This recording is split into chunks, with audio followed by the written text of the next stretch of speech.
Analysts expected $2.63. Alphabet delivered $5.11. That gap, $2.48 per share, is not a rounding error. It is nearly the entire estimate, printed twice over.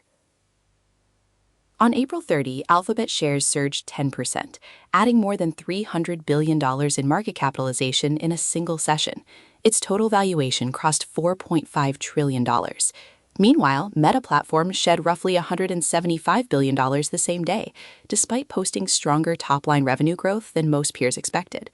Both companies reported Q1 2026 results after the close on April 29. The market rewarded one and punished the other, and the divergence tells a story that the headline numbers alone do not. The session was already charged. Apple had reported $111.2 billion in March quarter revenue, a 17% gain year over year, a record, and simultaneously announced that Tim Cook would step down as CEO on September 1, with hardware engineering chief John Ternus named as his successor.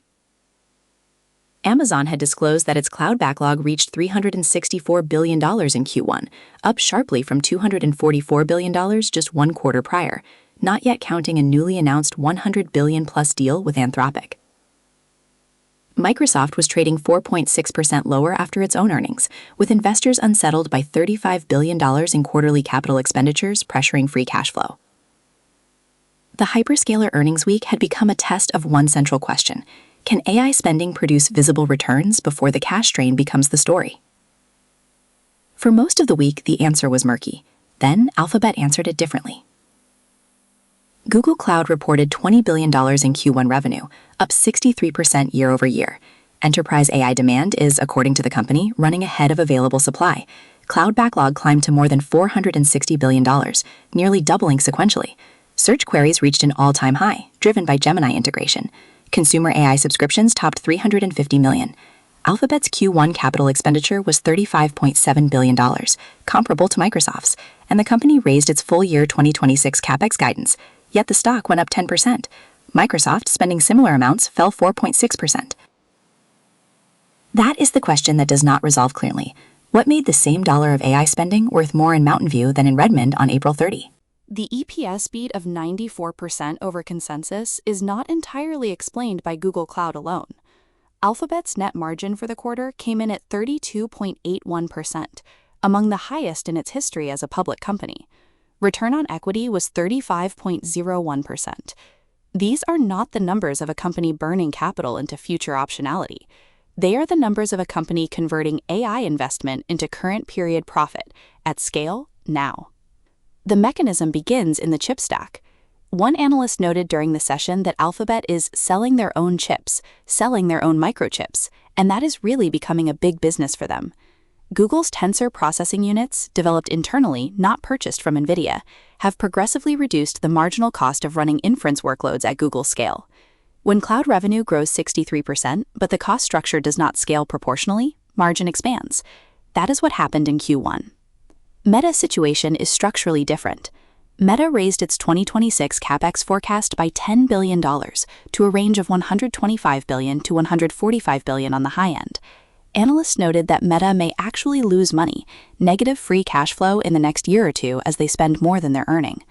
Meta's AI investment is predominantly in inference infrastructure and model training for its own consumer products, Reels making, feed personalization, Meta AI.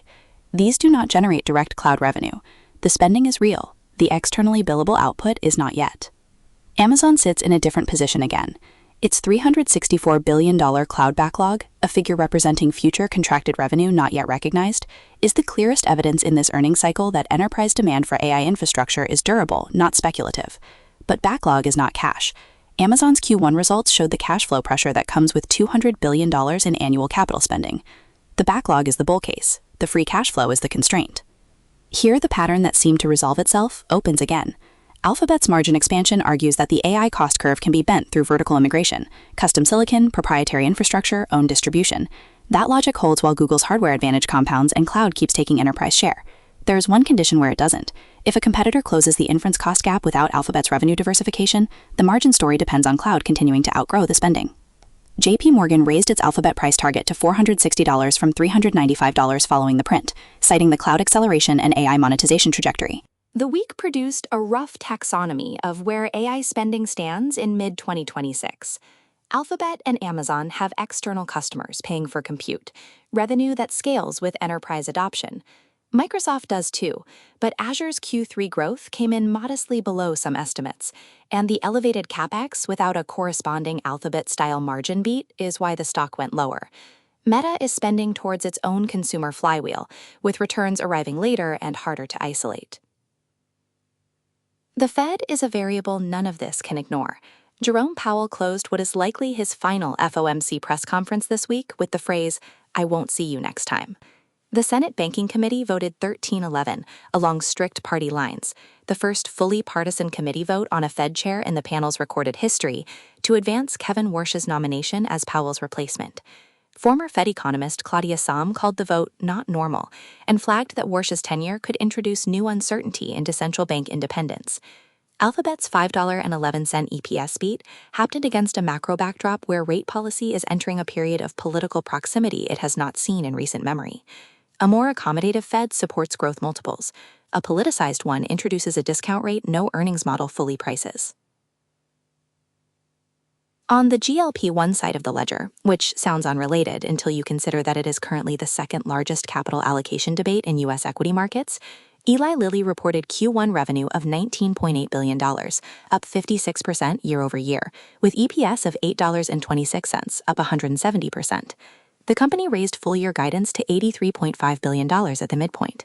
Yet CNBC's Fast Money panel argued that Novo Nordisk, down roughly 68% from its 2024 highs, now trades at 12x earnings versus Lilly's 26x, and that Fendeo, Lilly's newly approved oral GLP-1, drew only 3,700 prescriptions in its second week, compared to over 18,000 for Novo's competing oral pill. That prescription disparity is either a temporary launch curve or a signal about the actual commercial moat in oral GLP-1. The market has not decided. The current evidence leans towards Alphabet's AI to revenue model as the most validated path through the Capex cycle. The cloud backlog at $460 billion, the 63% growth rate, and the 94% EPS beat over consensus are each independently notable.